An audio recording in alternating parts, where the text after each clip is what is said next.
বাংলাদেশের অবস্থা একেবারে দেউলিয়া, ভারে ভবনী অবস্থা বিগত কয়েক মাস ধরে, বিগত প্রায় এক বছর ধরে আমরা সবাই জানি। কিন্তু এরই মধ্যে বাংলাদেশ এবার অনেক কিছু যুদ্ধের সরঞ্জাম কিনে ফেলছে। আপনারা জানেন গত 3 মাসে বাংলাদেশ কি কি কিনতে চাইছে বা কি কি কিনে ফেলেছে, এবং আরও যেটা আপডেট আমরা এই মুহূর্তে পাচ্ছি যে 16টা ইউরোফাইটার টাইফুন তারা স্পেন থেকে এবার কিনতে চলেছে। মানে 3 মাসে দেউলিয়া বাংলাদেশ 16টা ইউরোফাইটার পরমাণু সাব মিসাইল কিনে ফেললো। কিভাবে? এমনকি আপনাদেরকে একটা কথা বলে রাখি, ভারত এই মুহূর্তে দাঁড়িয়ে বিশ্বের যে জায়গাতে রয়েছে, বিশাল বড় অর্থনীতি ভারতের, ভারতও বোধহয় এইগুলো কিনতে গেলে একটু ভাববে। কিন্তু তারপরেও বিশ্বের 4র্থ বৃহত্তম অর্থনীতি ভারতের, কিন্তু তারপরেও ভারত এত কিছু ভাবছে, আর বাংলাদেশ কিভাবে পরপর কিনে ফেলেছে। আসল টার্গেটটা কি, কি উদ্দেশ্য, আমরা এই পুরো বিষয়গুলো নিয়ে আলোচনা করব। আমাদের সঙ্গে আজকে স্টুডিওতে রয়েছেন ডিফেন্স বিশ্লেষক বিশেষজ্ঞ আর কে শ্রীবাস্তব। স্যার, আপনাকে স্বাগত জানাই আজ তাক বাংলায়।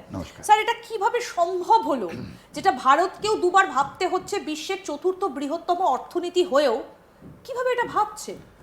দেখুন, সব প্রথমে আমি বলি, এই যে ডিসেম্বর মাসে মুক্তিযুদ্ধ হয়েছিল, আর আমরা ওই টাইমে আমরা এখন আপনার সঙ্গে ওই বাংলাদেশ ডিফেন্স ফোর্স নিয়ে কথা বলছি, এটা আমাদের জন্য গর্বের বিষয় আছে। বিকজ আমরা ওদের সঙ্গে কাজ করেছি, আমরা জানি ওরা কীরকম লোক। দারুণ লোক আমাদের বাংলাদেশ ডিফেন্স ফোর্স, যারা লোক আছে খুব দারুণ লোক। বাংলাদেশ ডিফেন্স ফোর্সের একটা ডকুমেন্ট আছে, ভিশন ডকুমেন্ট আছে, বাংলাদেশ ডিফেন্স ফোর্স ভিশন 2030। এটা প্রাইম মিনিস্টার শেখ হাসিনা ওয়াজেদ ওটা বানিয়েছিলেন।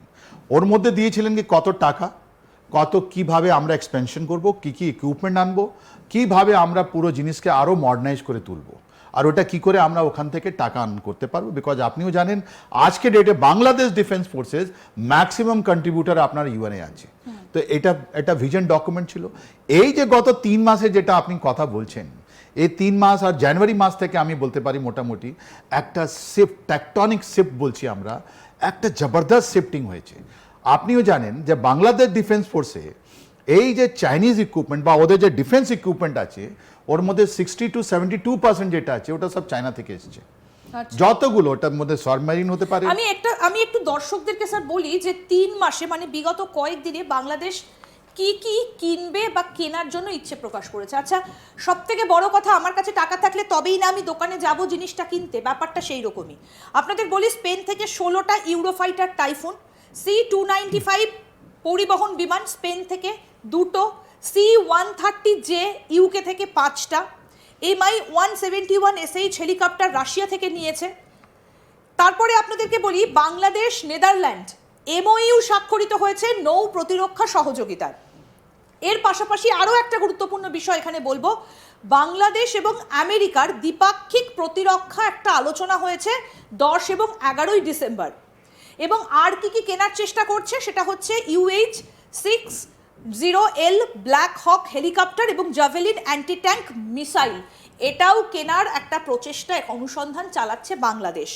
এবং তার সঙ্গে আপনাদেরকে আরও একটা তথ্য জানিয়ে রাখি যে Bangladesh, Italy, UK, Spain, Saudi Arabia, Kuwait এবং টার্কি একজোট হয়েছে এই মুহূর্তে অস্ত্রশস্ত্র এবং প্রতিরক্ষা সরঞ্জাম তারা একত্রিতভাবে কিন্তু সরবরাহ করছে। টার্কি বাংলাদেশকে দিচ্ছে এবং অন্যান্য দেশ থেকেও বাংলাদেশ কেনার জন্য একেবারে মুখিয়ে রয়েছে।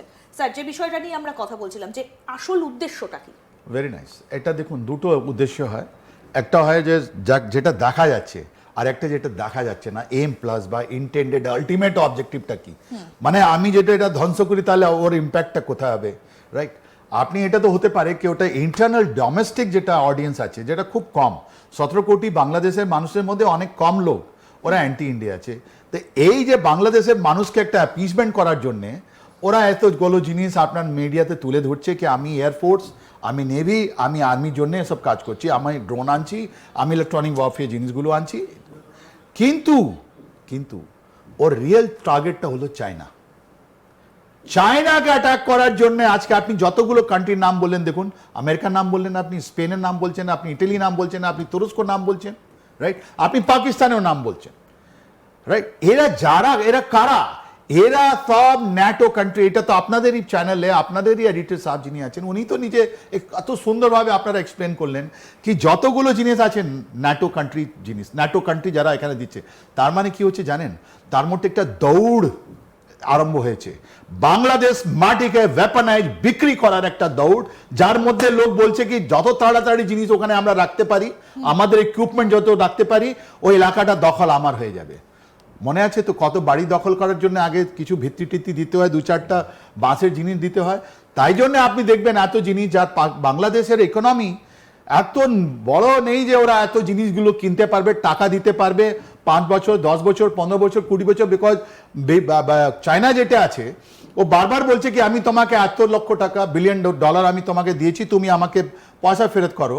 আর বারবার বাংলাদেশের ইউনুস আর ওর লোক যতগুলো লোক আছে ওরা গিয়ে বলছে আমাকে রিশুডিং করো, আমি তোমাকে ইন্টারেস্ট দিতে পারছি না, তাহলে এটা কি করে কিনবে? বাংলাদেশ মাটি বিক্রি হয়ে গেছে। প্রাইম মিনিস্টার শেখ হাসিনা ওয়াজেদ যিনি বলেছিলেন যে আমি সেন্ট মার্টিন যদি একটা সাদা লোককে দিতে পারতাম আমি বেঁচে থাকতাম। এই মুহূর্তে যে ছবিটা আমরা দেখাচ্ছি, একটু দেখাতে বলবো ফুল স্ক্রিনে, এটা হচ্ছে ইতালি থেকে ইউরোফাইটার টাইফুন কেনার জন্য দু দেশের মধ্যে যে চুক্তিটা হচ্ছে এবং তারা যেটা কিনছে, দেখুন এই হচ্ছে সেই ছবি, দু দেশের মধ্যে চুক্তি স্বাক্ষরিত হচ্ছে।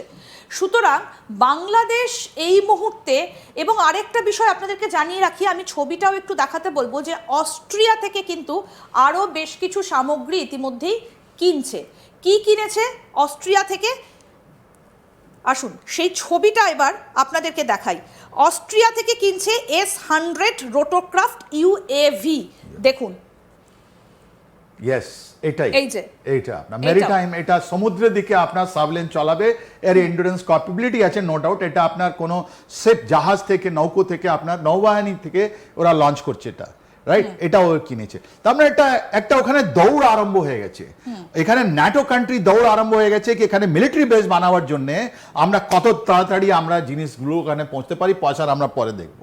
কেন যদি তুমি পয়সা না দিলে যেরকম হয় আমি জিনিসটা নিয়ে চলে যাব, বা আমাকে ওখানে দিতে হবে, যেরকম হাম্বান তোতা আপনার শ্রীলঙ্কায় হলো, ওরা হাম্বান তোতা বানাবার জন্য চায়না থেকে পয়সা নিল, শ্রীলঙ্কার কাছে পয়সা ছিল না, বলছে তুমি হাম্বান তোতা আমাদেরকে বিক্রি করে দাও।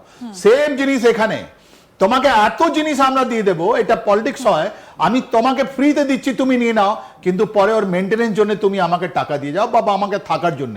তার মানে এইটা যে বাংলাদেশের মাটি যেটা আছে আজকে পুরোপুরি ন্যাটো যেটা আছে ওটা ইস্তেমাল করা হচ্ছে, কেন? ওরা নিজে জিনিসকে রাখার জন্য, কিন্তু এটা বাংলাদেশের জন্য নয়। বাংলাদেশ কার সঙ্গে ভয়? বাংলাদেশের চারদিকে তো কাটাতার গভর্নমেন্ট, ইন্ডিয়া গভর্নমেন্ট নিজের ট্যাক্স পেয়ার মানি দিয়ে লাগালো, বিএসএফ কে লাগিয়েছে যাদের পয়সাতে কোটি কোটি টাকা খরচা করছে, তাহলে বাংলাদেশের ইন্ডিয়ার সঙ্গে কি ভয় আছে? ওদের তো মাটিও চায় না আমরা।